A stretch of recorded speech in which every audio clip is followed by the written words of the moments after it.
Okay, people, I'm gonna wing it. First time I've wung a video in a year and a half or so, but it's worth it. I'm gonna tell you a little bit about what I'm up to with Book Rants, why I haven't published since the end of June, my plans for Book Rants, and why it's changed. I've got 4 videos in the can, or 3 I guess, and 1 almost in the can. The first one is gonna be published a week from today, on September 5th. Worked long and hard on it. It's a comparison between J.D. Vance's memoir, Hillybilly, Elegy, and Barack Obama's memoir, Dreams from My Father.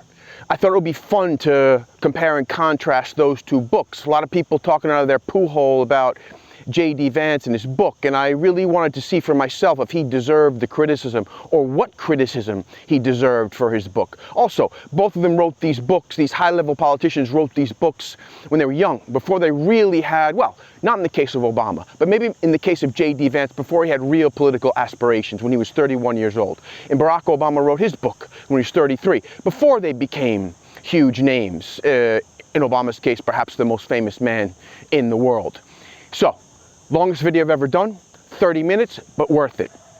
Then a month after that, I'm going to start a series. I'm going to do a series of videos on American Transcendentalism. I just think that is an important philosophy nowadays, when we're all more interconnected than ever before, interdependent than ever before. Americans at least more privileged than ever before, more ashamed about that privilege. Well, what do we do with that privilege? How do we make use of that in a productive and constructive way? I really think that the Transcendentalists have something to say about that. So my first review, I think, is going to be on Civil Disobedience by Henry David Thoreau. Very relevant, very influential. Influenced Martin Luther King, influenced Gandhi. Huge, right? Outside of America. And it's very relevant today, what he has to say about that. I'm also going to talk a little bit about sort of the connection between the Transcendentalists, at least Thoreau and Ralph Waldo Emerson, with Staten Island, which was where I was born and raised, Staten Island, New York. I'm also going to do, in this series of videos on Transcendentalism, I'm going to do a video on Self-Reliance. A tough read. Tough in the sense that everything he says can be so easily sort of like reduced to a kind of platitude, and he deserves just real intense reading. That piece deserves intense reading, so I wanted to do it justice. I've taken 5, I think it's going to be 5 takeaways from Ralph Waldo Emerson's Self-Reliance, to sort of like inspire people to read it on their own. Very much worth it. Only 21 pages, right? Then I'm going to do an essay also in this series on Transcendentalism on Henry David Thoreau's Walden. Thoreau was a ranter, like me, man, and I want to, celebrate that his aspect, or his talent as a ranter. I mean, you'd be surprised at some of the things that he rants about in that book. So I'm going to do that, something about the rants of Henry David Thoreau. And then in those 4 videos, I'm going to stick in a recently published book. On October 31st, I'm going to publish a review of Devil Take It, which is a new novel published by Heresy Press. I've done a larger video on the first 4 titles by Heresy Press. This, I think, will be their 5th novel. Very interesting book. It's a political satire. It's coming out in a very timely moment. Trump is a character in the book. It's also a Faustian satire. It's a funny book. It's not perfect, but neither is Walden. So I'm going to really get into what I admire about this book. It was written by a guy named Debs Nossiter. I think it's his first novel. I think he's a debut novelist, but I suspect that he's a older man, okay, older than me. And I'm going to talk a little bit about that too. That book comes out on October 20th, and is definitely worth a read. But anyway, I'll get into that. Anyway, I'm going to start from now on to publish 1 video a month. You know, when I started this thing, it was just rants like this. It was just off the cuff. I was winging it.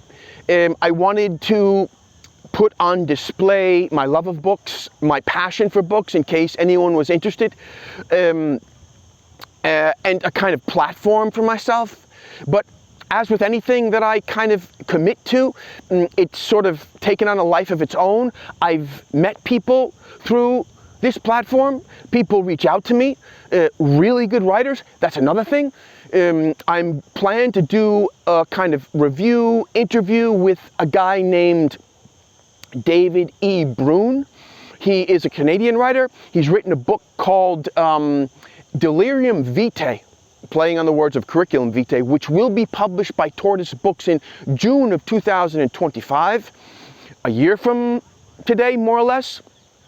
I had the pleasure and the honor of reading the book in manuscript form before it was finished, and I gave him some of my insights on the book. A tremendous writer. It's sort of like a travelogue, a drug-addled travelogue as he passes through Mexico and South America. It's a very interesting masculine voice, walking the line of inappropriate at times. I think rarely do you get a book like that these days. I admire Jerry Brennan for coming out with the book, and I'm sure that Jerry Brennan, who is a very good editor, will improve the manuscript that David wrote. So he's coming to Spain, he tells me, so I'm going to have a kind of interview with him after I read the book, again, in finished form, so I'm looking forward to that. David, you know, you got to be true to your word, you got to sit down with me and talk here in Seville. He speaks a little Spanish. I think he's going to come with his girlfriend. Hope that happens. So I'm looking forward to that interview, like the interview I did with my buddy Gabe. Like that, I think it's going to be fun, just talking with him, you know. We already vibe, we're back and forth, we have the same literary taste. It's going to be a fun talk. And then also, there's this guy named Damon Falke who reached out to me. Damon Falke is an American writer. I think he's from the Midwest. Anyway, he grew up kind of like immersed in the world of hunting and fishing, and that's how he kind of found himself. He reminds me a little bit of kind of Norman MacLean and, you know, A River Runs Through It, that type of writer. He publishes a lot in this online publication called Juke, which is published through Substack. Anyway, I first read his stuff there, and I was like impressed because he writes from inside his head in such an entertaining way with these crisp sentences, really sort of like chock full of emotion, okay? Mixing abstract and concrete in a way that I think is really special. You know, to me, it's edifying to see a writer that hasn't yet been discovered by other people. He's a few years younger than me, Damon, but it's like crazy that this guy hasn't been discovered. He sent me three of his works. He wrote a short novella called, I think it's called By Way of Passing. Okay, and then there's a book of prose poetry called The Scent of a Thousand Rains, and then there's a collaboration he did with an artist, a painter named Tabby Ivy. It's called Between Artists, I think. I'm excited to talk to him too. He lives in Norway right now, in the north of Norway, with his wife and two kids. His kids are about my age, maybe a bit older. My kids are 16 and 15. His kids are, I think, maybe 20, 18, 19, a few years younger than me. Anyway, he's a fascinating guy. He's done work in films too. So I'm really sort of psyched to talk to him. Also done work with plays, drama. So that'll be a good talk. You know, it's funny, you know, some people reach out to me and I just don't get back to them because, you know, my life is full. I got a thousand things to do. But something about the emails that these people wrote to me made me think that I would vibe with their work, and I was right. I hit the nose on it, and I read their work and I read their work, and I'm sort of psyched to make them part of the community. So that's also on the horizon. Anyway, like I said, as I've been doing this you know, book rants, it's become a kind of part of my vocation as a writer. I'm writing scripts now, you know, it's almost become a part of my writing, where the work of other writers sort of inspires my own stuff. It's a kind of criticism, but it also allows me to be self-revelatory, to express myself on things that I wouldn't normally put in stories, I wouldn't normally put in memoirs. So I want to give each episode its due. okay? I want to give it the work that's required of it, okay? I'm taking it more seriously now than ever before, and I think these episodes that I'm talking about here will show that. So I want to keep doing that. So it's going to be one a month now, rather than one every 2 weeks, then one every 3 weeks. First I started out one every week. So now I'm doing it once every month. But I think I want it to be something that can sort of stand on its own as a kind of legacy, whatever that means for a writer of my sort of meager status and renown, okay? Anyway, man, that's what I'm up to. And, you know, keep watching. And I think there'll be some, if you're a lover of books like me, I think you'll like what I'm putting out there. Follow me. Spread the word. Can't hurt.